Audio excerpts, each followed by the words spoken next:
ফাতেমা বললেন, স্বামী ও স্বামী, এখানের ভিতরে, এই ঘটনার ভিতরে একটা রহস্য আছে। এই রহস্য জানার জন্য অন্য মানুষের কাছে যাইতে হবে না।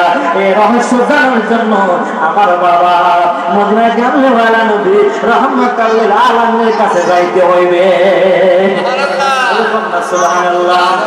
সঙ্গে সঙ্গে হযরত আলী, মা ফাতেমা সহ স্বামী স্ত্রী মিলে আমার নবীর কাছে গেলেন। তাই বলতেছেন, ও বাবা, বলতেছেন বাবা রে, এইভাবে একটা ঘটনা হয়ে গেছে। ফকিরকে 6 টাকা 6 দিরহাম দান করে দিলেন। এরপর একজন মানুষ একটা উট আমাদের কাছে বিক্রি করলেন বাকিতে। এরপরে 160 দিরহাম বিক্রি করলাম, 60 টাকা আমি রাখিয়ে দিলাম। আমার নবী ডাক দিয়ে, আলী ও আলী, যে মানুষটা